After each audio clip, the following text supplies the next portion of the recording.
We good? All right, if we could stand for the Pledge of Allegiance, please. Flag's right here in the corner. Pledge allegiance to the flag of the United States of America and to the republic for which stands one nation under God, indivisible, with liberty and justice for all.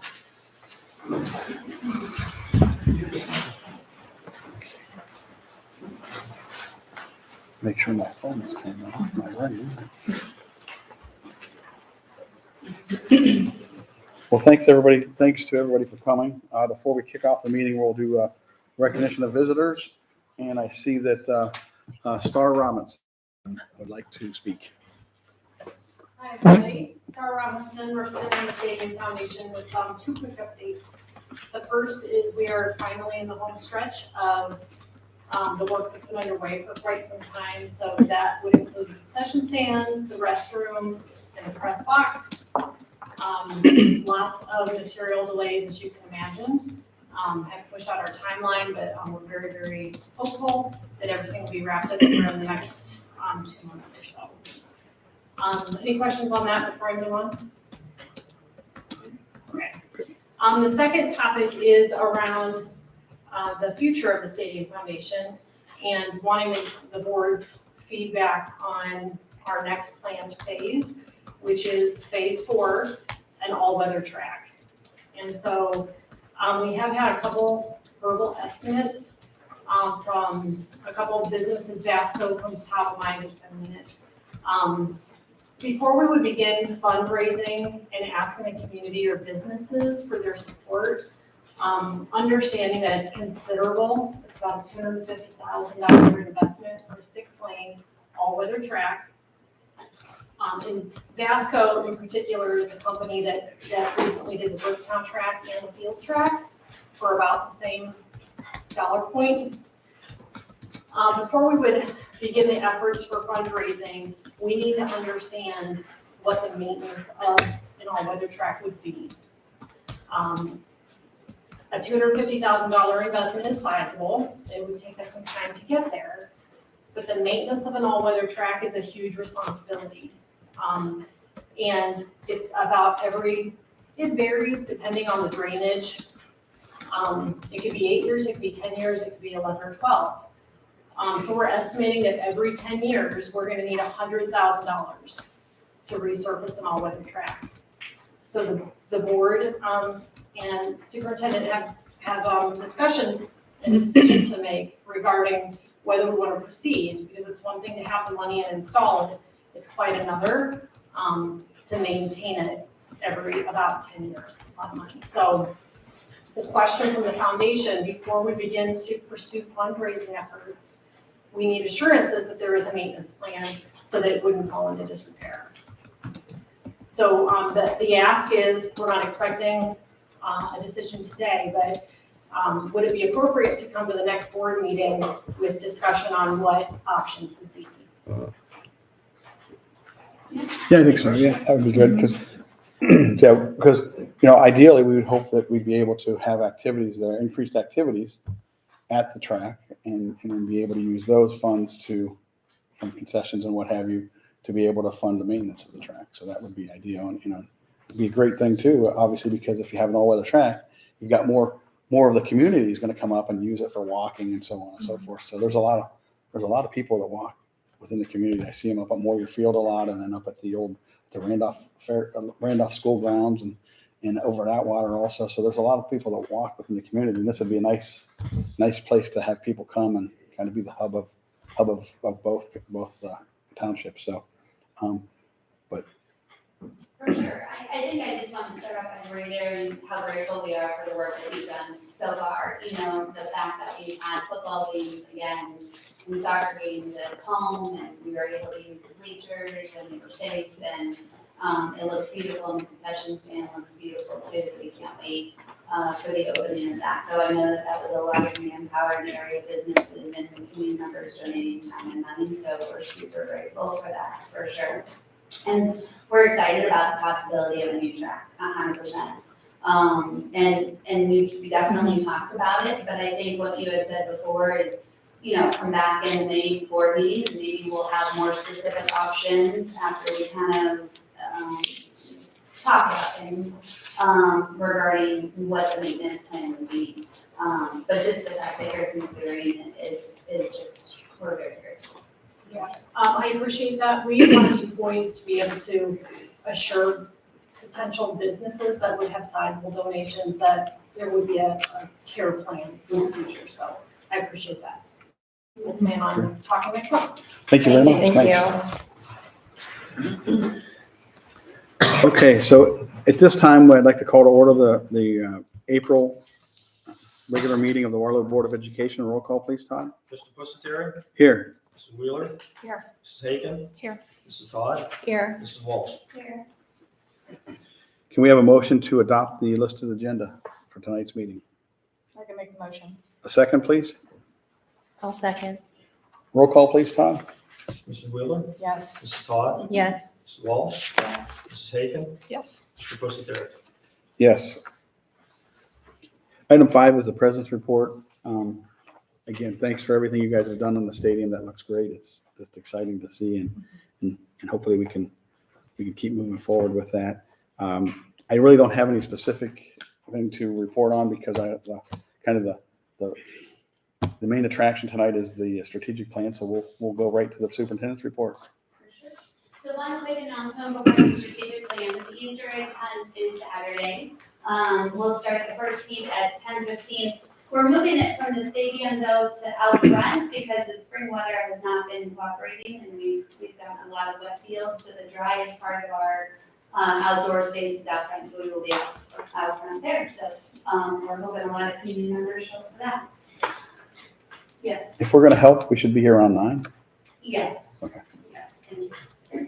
So the main event for us this evening is Waterloo Strategic Plan. It took a lot of effort on a lot of people's behalf to create this strategic plan. We did a 3-year strategic plan. So starting in this year, we've made movement forward, taking us through 2025. I just want to quickly recognize those individuals that have contributed in some way, either in the focus groups or the strategic plan writing committee or the coordination of the effort. If you could just stand for a moment. That what you do, stand. Okay, this is not going well, and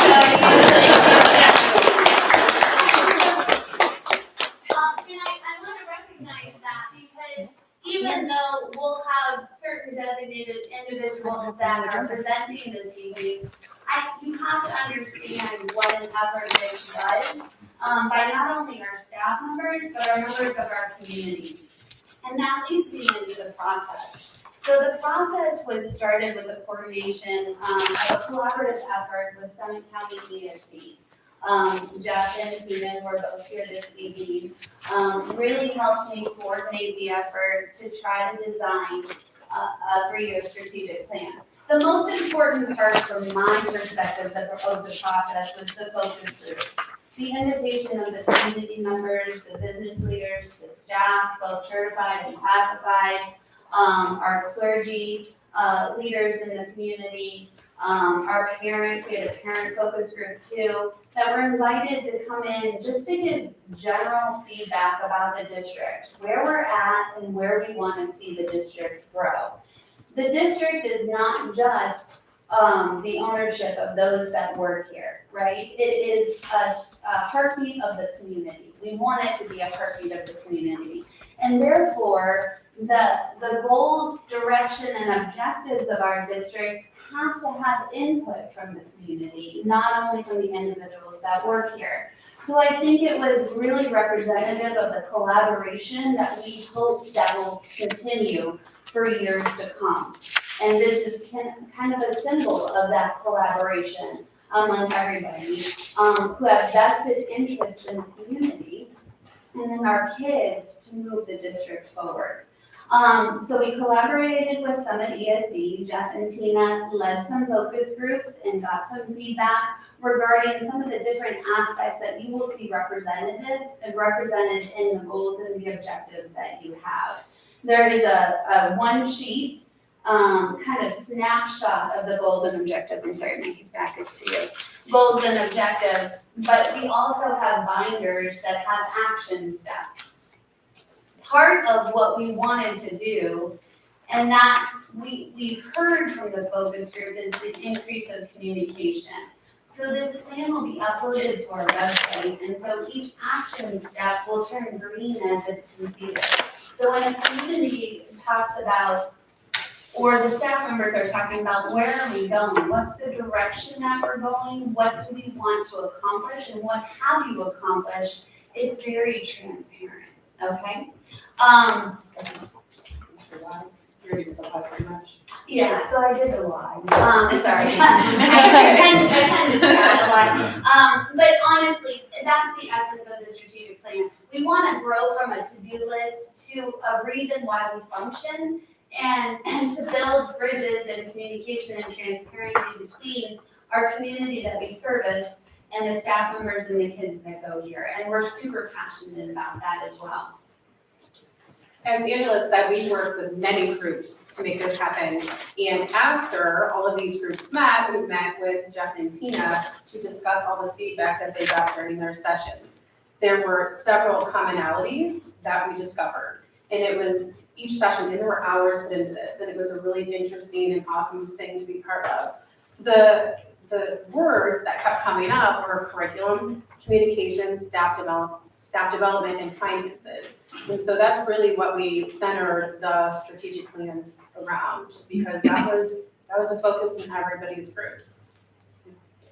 A couple of our goals include, and I'll discuss these a little bit further, continue to strengthen existing connections, partnerships, relationships, and establish new connections with communities that foster interrelationships.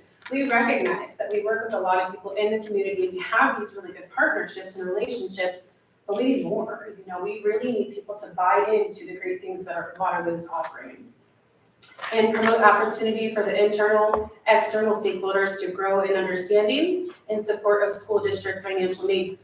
I think with this, the transparency piece is huge. A lot of people question the finances, and that's okay, that's their right. But I think just us being open and honest internally and externally about the finances is a really big part of this plan moving forward.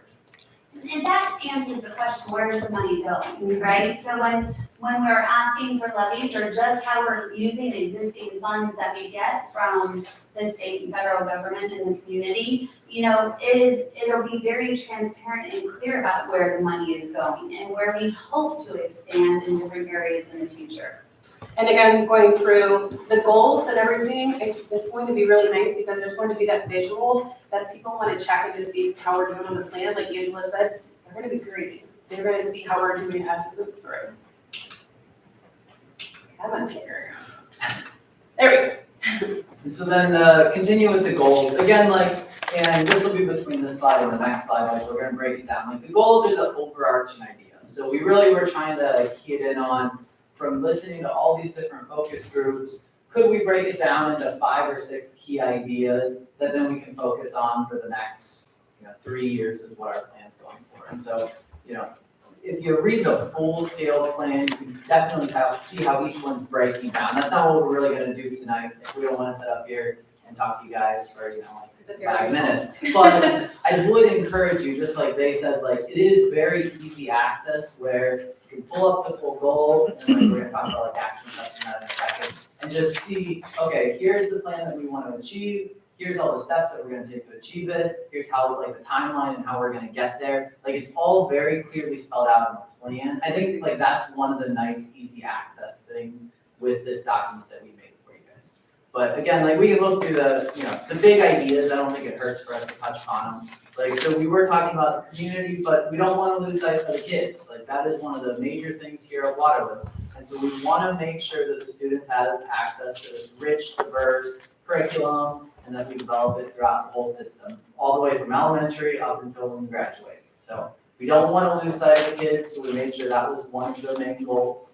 And then the next one is the staff is important. So really thinking of all the stakeholders. There's the community members, there's the kids, and then there's the staff. That's really what makes Waterloo. And so we made sure that each of these goals were addressed with that. And so we wanted to talk about, district leadership and the personnel, how the staff's gonna collaborate to make this better. So whether it's bus drivers, cooking staff, teaching staff, custodians, it doesn't matter, but how can we improve this place for all the staff? And then the same thing, like the next goal sort of builds on the other one, is how are we gonna let our staff grow? So those are 5 of the overarching goals.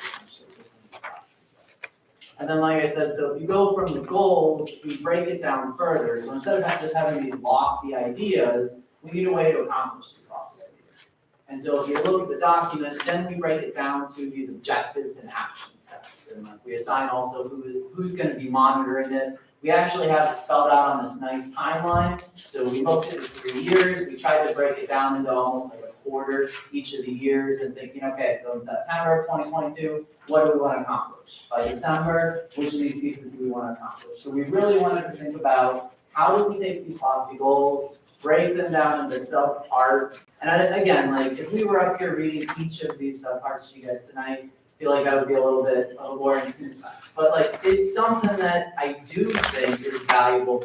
We went through each of these and found key points with each of them. Like I do think it's something that's worth the read. I really do. And so I would encourage you guys to get the full document and look through all of them. But like, so for example, here, each of them have this objective. Like we want to gather data on communication methods and strategies. So this was how we were going to accomplish our goal with getting the community's feedback, getting the stakeholders' feedback. Well, one of the ways we're going to do it is we need to get data. So we started by having focus groups. We're going to have opportunities at board meetings for people to reach out. Angela is going to have like little one-on-one focus groups with different leaders in the community, like little breakfast or whatever, I forget what you call them. But there's all these different ways of how are we going to get this data on what it is that the community wants. So that would be our objective. And then, okay, so we realized our objective, then we ended up making action steps for each of them, such as, okay, so we get a survey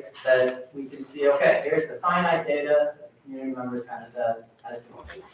So that's sort of how the whole plan is broken down. And we did this for each of them. So you have the overarching goal, and then under each goal, there's multiple objectives. And then each objective has listed action steps on how you're going to accomplish them. So it's kind of a quick rundown. All right, and I think everybody stole my thunder with follow through tonight, but I'll touch on follow through again. So we are going to post the full strategic plan on our website, where anyone can go on and take a peek. It will be a live working document. So anytime an action step is completed, you'll see the little box that is next to that will turn green once that is complete. So you'll be able to kind of keep an eye on, are we hitting the projected timelines, the projected, anticipated completion date? Are we ahead of the game? Are we, right on track, et cetera? We're going to have presentations to the community twice a year. Those will be done at board meetings listed on the agenda as State of the Schools address. This piece, although I jokingly said everybody stole my thunder, I think this piece is equally, if not more important than everything else, right? So we put all this time in and all of this effort into what we want to do and where we want to take our district, but we don't want to put it on a shelf, right? We want to use it all the time. Daily, read about it, monthly, have conversations. Where are we? Where are we headed? Do we need to readjust? Again, remembering that it's a working plan, right? Some things might not fall in the timelines that we had anticipated for reasons that are outside of our control, but it's just a matter of adjusting them and finding new timelines, and then maybe something else goes up to the top, and that one slides down a little bit. Maybe priorities shift and change. That's the beautiful thing about it being up and out there to the public. You can see as we are working through it and making changes and completing these steps to improve the school, you'll be able to see all of that in real time action. So Yeah, so I think three culminating ideas, 3 hopes and dreams regarding this document. I think it's transparency, I think it's action and reflection, right? As we grow in a district, as society changes, as our kids' needs change, as our pathways that we can offer change, as our relationships with the communities build and develop, I think we always go through changes, right? And so this is kind of a guiding beacon light,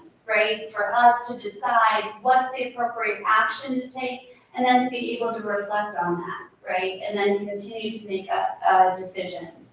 But again, as we all touched on today, the goal is for this not to be in-house, not to be on a shelf, but shared with every member of the community so that there's an accountability factor in and there's more increased communication with every community member that wants to get involved with these practices, okay? That's it, and so I just wanted to end by saying thank you. Thank you to Jeff and Tina who are here today that helped us coordinate the effort from Summit ESC. Thank you to the community members that provided focus and feedback to some of our groups. Thank you to the staff members, especially the writing team that spent a lot of hours trying to really be thoughtful about what we want for our kids in our community and the relationships that we want to build and the progress that we want to see.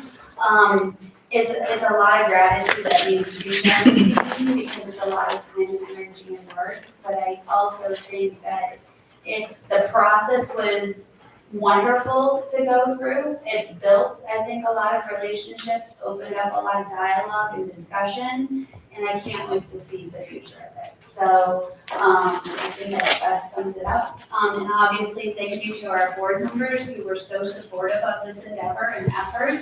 And contributed to the feedback and development of the goal as well. They need to be recognized as leaders of our district to engage in this process, to support this process, to encourage this process is a huge undertaking and something they did not take lightly. So thank you to all of you as well. Any questions that we can answer for anybody as of now? So just a clarification, the strategic plan is not uploaded yet, we have to roll it out first, and then, so if you go home tonight and then look for it and say it's not there, it's not there. Give us a couple days. But any questions that I can answer for anybody about anything? We do have this, I know most people looks like have this, but if you want to see a timeline, we have this nice printout over here. If you didn't have a chance to grab it when you came in, give it to you now, or you can grab it on your way out, Or but if you want extras to take home and pass out to other people, please do so. Just, I wanted to echo your thanks to everybody who did such a great job in looking through this last weekend. Just to be so thorough and complete, and it's really nice. It's well thought out. You know, so you can tell that there was a tremendous amount of effort that was put into it. But you touched on the action steps, and I don't believe the folks in the audience have a copy of the whole plan. But you have an action step listed, then you have who's it assigned to, what the outcome or measure is, and then the time frame for when it's going to get done. So under each objective, you may have 3 to 5 or so of those action steps, and each one is laid out who's going to do it and when it's going to be done and all that stuff. So it's really, and as those turn green, that'll be exciting because you can see what's going on. So it's all really laid out really well, and it's who's responsible for what. And like I think Anissa said, that if something happens because of this or that, something may get shifted down in the priorities list, and maybe something else will get shifted up. So, For sure. but what a great job! It's nice to see this kind of focus and this kind of a path forward. So, thank you. Thanks to everyone. Thank you, everybody. Appreciate your help and your attendance. 1 second, if I could.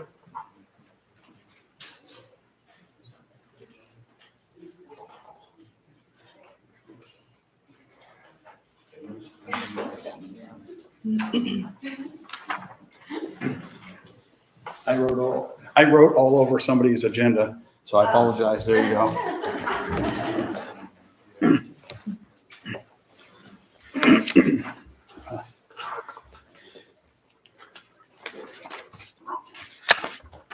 Okay. All right. Well, thank you very much, and hopefully see lots of little kids out at the Easter egg hunt. That'll be exciting. And hopefully there's no rain. It's a nice day. That would be a plus. Yeah. So, okay. That brings us to the principal's report. That would be. Okay, so prom is coming up very quick on May 7th. Tickets go on sale next week. That's a very big topic right now amongst my high school students. We've noticed this is a time of transition for a lot of these students. The students that are going to Maplewood, next year, our students that are graduating, we've had a lot of conversations about how that transition looks and how we can be supportive in nature as they move forward. So I know a lot of them have been working with myself or Mrs. DeCaro, the school counselor, just to say, you'll be okay, we got this, and we're here if you need us. I know I always say this in my update, but I really want to reiterate it because I hope the word spreads. Mrs. DeCaro has been putting out information for scholarships and how to access those scholarships, and I think that's very important for our students to continue looking into. There's a lot of money available, so I really hope they're taking that and filling those out and turning them in. And she gives deadlines and timelines on all of that for them. We have a Waterloo Fine Arts Festival coming up. I believe it's May 11th. I apologize, I did not put the date on my form, but really I wanted to highlight Mrs. Ritchie. Mrs. Ritchie made those beautiful flyers that you're seeing all over Facebook and all over the school. They're wonderful. And she's doing that on her own time. They look beautiful. I wanted to give her a shout out. And I'm excited because there's a lot of people involved with that Fine Arts Festival. As Angela said, we have our Easter egg hunt this Saturday. I'm excited. I'm bringing my son. I'm curious to see how he's going to handle that, the chaos, but we are going to have pictures of the Easter Bunny. We have some crafts for the little kids. We're going to have the hippity hoppity balls. So I really hope it's a well-attended event. Sorry. Wonderful. For those of you that don't know the back to school bash, you missed it, but I I'm will email you. How much do you want to bet? We can email all of your pictures. I believe Mr. Ross is in the video. That is not the part of the strategic plan. How much do we want to bet that Right. Harley But can that's get like on a a lot of hippity hoppity pictures. ball? I don't know if you know the hippity hoppity balls, but they're literally this big, like little bouncy balls. She got on it like a champ and was with the little kids. Lasted about 2 seconds. Little kids were bypassing me and then came back to help me. Whatever. Whatever. We'll have those if you guys Um, Any questions about high school? So middle school, I talked to the students today via the announcements, and I wanted to give them kudos. I heard nothing but great things about their testing this week and how hard they worked. And I mean, because usually I'll get texts from teachers, half hour left of testing, we're done. I mean, minutes up until they needed to be done, they're like, nope, we're still working. So kudos to our students. Our book fair, we are having a spring book fair next week, and I wanted to thank Tracy Klintz. And she's our PTO president at the elementary, but she's helping me run it for the middle school as well. Going along with the thank yous, I have a lot of staff, and I want to shout them out, that help with a variety of activities that we host in the middle school. And without them, some of these things would not have happened. So our spring dance that I was talking to you guys about, students had a great time. It was beautiful, it was decorated nice, there were cookies and punch, and they danced the entire time. So thank you to Mrs. Klingensmith, Mrs. Chack, and Mr. Shreve for all the time they put in for that. Also, Mr. Flanagan planned our staff student basketball game, which it got a little heated there, Mr. Davies. No, they did fun, and they had a good time. And it's fun to see the students and the staff play. And I think our staff's in better shape than our students. I noticed that, I'm not kidding, but thank you to Mr. Flanagan for organizing that entire event for us. We've had several pride cards handed in recently, and I wanted to highlight this because it's for random acts of kindness. So we have a bunch of kids in middle school that are just doing really nice things, and they're being recognized for it. And lastly, our track team, I don't know if you're following them, they're off to a really good start. They're doing a really good job this year. And it's nice to see their accomplishments, and I know that you guys post really good details on Facebook, and I love seeing that. They're doing really good. Any questions? Great. Thank you. Yeah. Are you gonna do the elementary school or? Elementary school, we're in the middle of the testing, definitely about the Easter egg hunt. Unfortunately, our elementary principal, lost his mom on Monday, so he's been out for a little bit. End of the year prep is happening with field day and lots of exciting things within that elementary building as well. Thank you. Special services, Vanessa? Right, so we have a few field trips coming up. Portage County, pre-COVID, did an annual dance at, Ravenna High School, where they bring in all of the students, at the middle school level that are part of, MD units, and they come together for a dance. This is the third annual dance. We're back after COVID. It's a nice, way for our students with their most significant disabilities to be around additional students with those significant disabilities. It's a nice way to work on their peer relationships, their socialization, their communication, and their adaptation to an unfamiliar environment. So a lot of life skills are being worked on. Yes, we're going to a dance, but we are still working on a lot of life skills while we're there. We have 2 preschool field trips coming up, one to the Akron Children's Museum. We're gonna do the 2 discovery experiences of ramps and tubes and wind and air. We are also headed to the Akron Zoo the month of May. Both of those field trips do align to Ohio Early Learning and Development Standards. Those are parent-paid field trips, they're not school-paid field trips. Those come directly from the parents. And then our tuition fund then pays for the busing. So, we have those 3 field trips coming up. Portage DD is collaborating with us again in May and again in August to train additional staff members in CPI training, which is a crisis prevention intervention, really so we can work on recognizing stages of escalating behavior and how to de-escalate that. That is at no cost to the district. Let's see, we also, everybody's been mentioning testing. I do want to give a shout out to Nicole Nicely and Laura DePero. They put together some really nice testing kits for our students and our teachers. You know, they had mints, they had pencils, they had everything ready to go for the teachers when they walked in the door for testing. So that was a nice little add-on this year. Also with testing, I wanted to thank a few of our title tutors who stepped up to the plate and did some administration of testing for those students that have small group accommodations. So thank you to Jen Flecksteiner, Jenna Check, and Marsha Wise. I also want to give a big shout out to Robin Ferguson. She is just amazing. The other day, one of my kiddos who has a medication that is life-saving, it's a seizure medication, parent forgot to pack it, had no way to get it to the school because she did not have transportation that day. I called Robin, within 10 minutes that medication was in the school. So I just want to give her a big shout out. She goes above and beyond all the time for us, but in a situation like that, she just was willing to drop what she was doing and head off to pick that up. So a big thank you to her for that. And then lastly, another little update about preschool. We are now at 57 confirmed enrollment for next school year. That leaves us with 2 spots for students that have been identified with that require special education services, 13 spots for typically developing peers. We are looking at the possibility of adding a 3rd preschool classroom for next school year.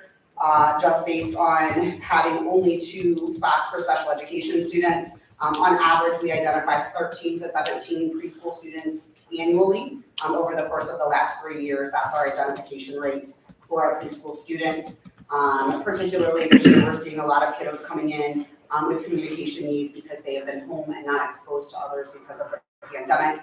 And so their communication skills are very lacking. Obviously, along with that, you know, there's a lot of things that we look at. I am currently in the very beginning stages of applying for the early childhood education grant. That would make us, basically, it gives us grant money towards each student based on the demographics of the student. So one of the main consideration is family income. And for those families that are at the poverty line, it becomes a sliding fee scale, and then the state supplements tuition for us for those students that are on the lower end of the families that are on the lower end of the income. That money can be used for a variety of things, including staff salary, so adding that additional teacher then will be offset.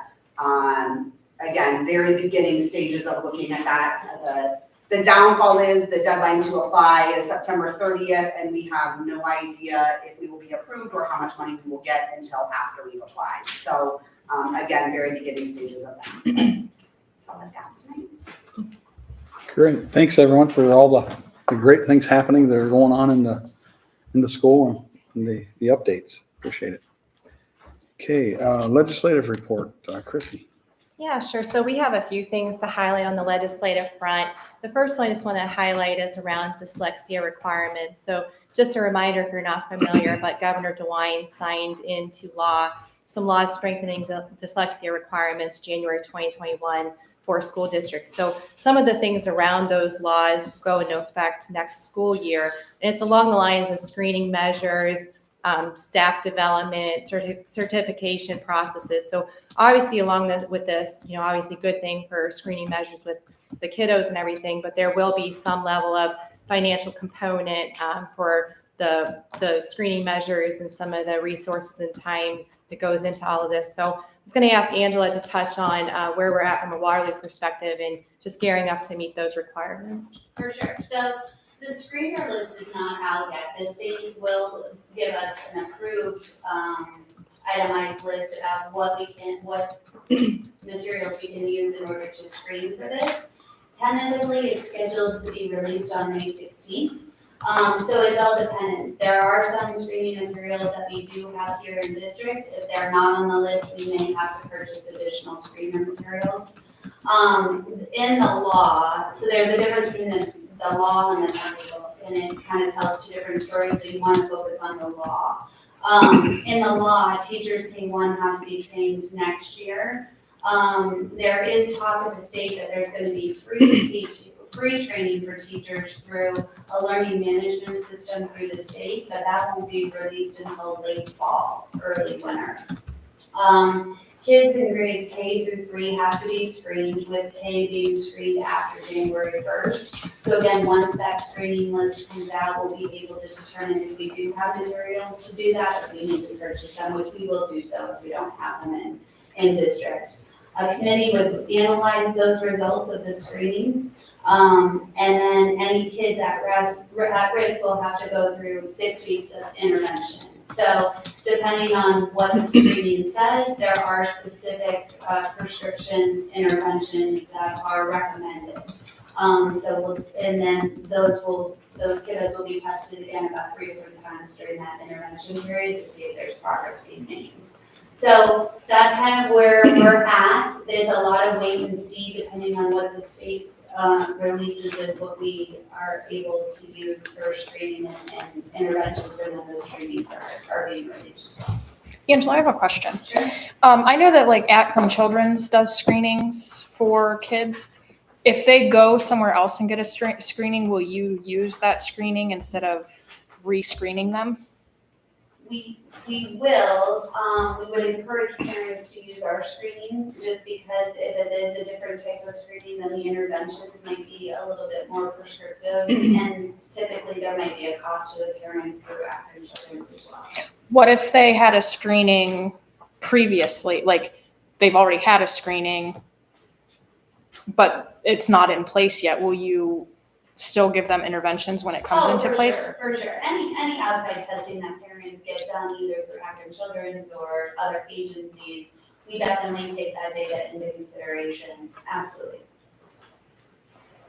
All right, thanks, Angela.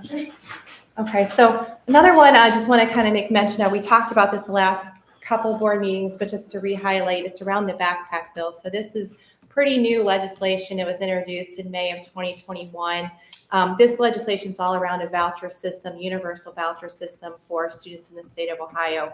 So the thought process and the notion is that basically parents could opt in to a school of their choosing for their student with a set amount of voucher dollars. So where this one sits is it's sitting with the House Finance Committee. No substantive movement since the last time we talked. It's received sponsor testimony, and that's kind of where it sits for right now. Just to reiterate, though, that the concern around this is there's a lot of question mark around how it'll be funded. It's anticipated it could be in the billions for taxpayers in the state of Ohio. Lots of concern around it undermining the public school systems in general. A lot of question mark around timing. So just want to kind of continue. We're going to continue to monitor it closely, but just want to kind of emphasize, I think, we talked about the 3-year strategy today, really encouraged by that. it's just all the more reason, it's just imperative that we have the community support and we maintain a solid curriculum past the levy so that we can continue to expand our programming so that, we can't necessarily control the legislation, but what we can control is that we have the best school district and offering in the area so that we are that primary school of choice for the students, and not just our district, but even surrounding districts. So any questions on that or anything to add to? Okay, great. So last one, just kind of touch on quickly, is a pretty new one. It's House Bill 497, and it's geared around reduction in state mandated testing. So it was just recently introduced in November of last year. It's sitting with the House Primary and Secondary Education Committee. It did recently receive a second hearing with proponent testimony from the OEA, the Ohio Education Association. This one's really around eliminating retention provisions for third grade reading guarantee and also reducing the number of times that the state mandated third grade testing would occur. So the bill does, I will say the bill does maintain a focus that early intervention is really important imperative to the student. But what it really does, and I think we would support it, asking Angela to weigh in, is it's really around more of that holistic approach. So rather than having a single test to make a decision, it's really counting on the educators that know the students the best, coupled with the parents, in making those decisions around retention and promotion. So again, this one's pretty new, but a bill that I would say that we would be in support of. So anything to add, Angela? Yeah, so just so if you're not aware, currently third grade is the only grade level that gets tested twice through the state. So the first time they get tested is in October, and they don't have much schooling before they get that test in October, and then they get tested in the springtime too. So they have to reach a promotion score in order for them to get promoted to fourth grade, reading specifically. So the past couple of years, that has been waived because of the COVID considerations as well. So this is just a bill as far as we understand the intention behind third grade testing in October is to identify those kids that might need additional support earlier rather than the spring. But we just don't necessarily view as punishment holding them back to a third grade reading class if they don't get that promotion score. So the other thing to be aware of too is that there's other ways for kids to achieve that promotion score beyond the state testing. So some of our vendor assessments and things like that. So it's not just a one-shot option that we have with the kiddos right now. Thank you. So any questions on those or any other items legislatively? Okay, that's it for today. Okay, thank you. Maplewood, update? So Maplewood's graduation will be, well, they don't really know yet, either June 2nd or June 4th. Last year, they booked the MAC Center at Kent State, and they recently called Maplewood and said that they can't have it there, that they're not doing it. So they are again doing a drive-through ceremony, which I've been told, and that the staff and the board members and the students actually like it better than the traditional graduation. So depending on the weather, that's what's going to determine which day it is. So really, seniors aren't going to know until that week when they check the weather report what day he's going to do it on. Maplewood next year is starting 2 new programs. They're starting an HVAC program and also an optician technology program. So students can now apply for those.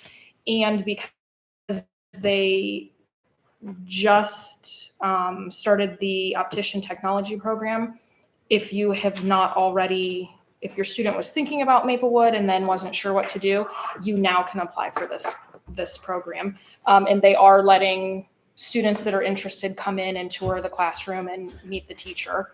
So if you have any students that would be interested in that, just call the superintendent and he will set you up with that. And the last thing I have for them is Maplewood does a student of the month, and it just so happens that this month it was one of our students. So I'd just like to say congratulations to Breckenbrode for being student of the month at Maplewood. And that's all I have. Okay, thank you. Okay, that brings us to new business. Any of the board members have any new business that they'd like You to know see? that I do. You do? Good, good. So this is just a quick thank you. John Foster set up tutoring for his wrestlers, 2 hours a week. He did it 1 hour before 2 of the practices. And just to help the kids, you know, if they had any questions, if whatever.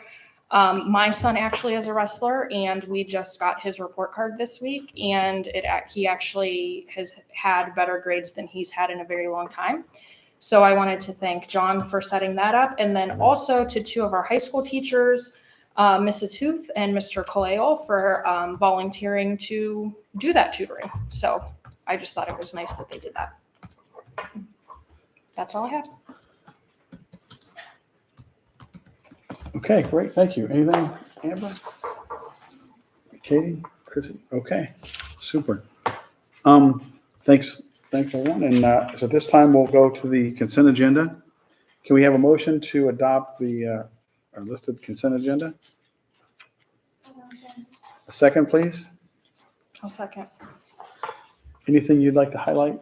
Yeah, I just want to welcome Chris Simmons as the new administrator for next year, to join our Waterloo team.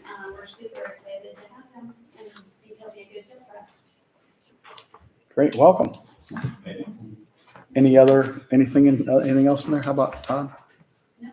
Okay, great. Okay, roll call, please, Todd? Mrs.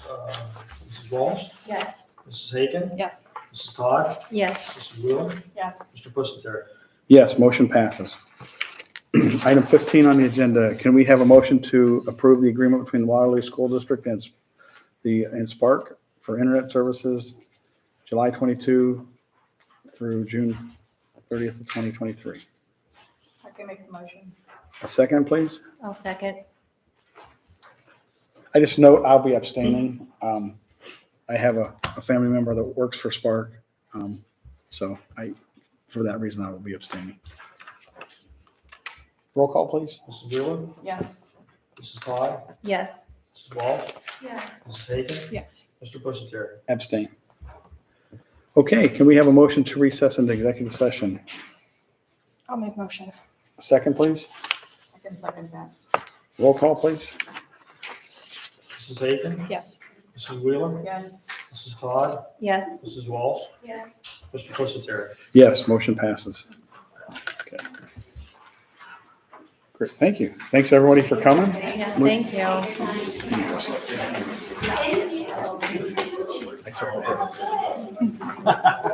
I wonder what happened.